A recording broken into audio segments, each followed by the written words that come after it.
আসসালামু আলাইকুম গাইস, কি অবস্থা সবার? আশা করি সবাই ভালো আছেন। আলহামদুলিল্লাহ, আপনাদের দোয়া আমিও ভালো আছি। তো আজকে মূলত যে ভিডিওটা নিয়ে করতে আসছি আমি, সেটা হলো একটা ওয়ার্ডরোব কীভাবে ফিটিং হয়। মূলত কম বেশি সবাই আমরা ওয়ার্ডরোব ইউজ করে থাকি। এর ভিতরে অন্যতম একটা ভালো মানের ওয়ার্ডরোব হলো আরএফএলের ওয়ার্ডরোব, আরএফএল কোম্পানি, যেটা অত্যন্ত ভালো একটা কোম্পানি। তো আজকে আমরা দেখাবো কিভাবে একটা ওয়ার্ডরোব ফিটিং হয় আরএফএলের। তো দেখুন গাইস, কিভাবে সুন্দর করে আরএফএল ওয়ার্ডরোবটা ফিটিং করছে।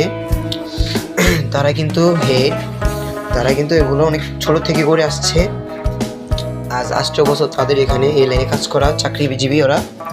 দেখুন কত সুন্দর করে ওয়ার্ডরোবের বডিটা ফিটিং হয়ে গেছে। এখন এটাতে যাবে আপনার ড্রয়ার। তো এখন ওয়ার্ডরোবের ড্রয়ারগুলো হাতে ফিটিং করে নিয়েছে।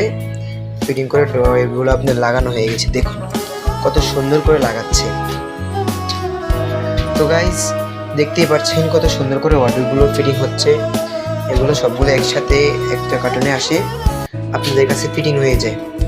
তো গাইস, দেখতেছিলেন ওয়ার্ডরোব কীভাবে ফিটিং হয়। তো এখন এটা ফাইনাল লুক দেখার জন্য সবাই কি প্রস্তুত?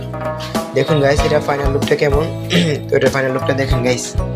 হ্যাঁ, এটা হলো এটা ফাইনাল লুক।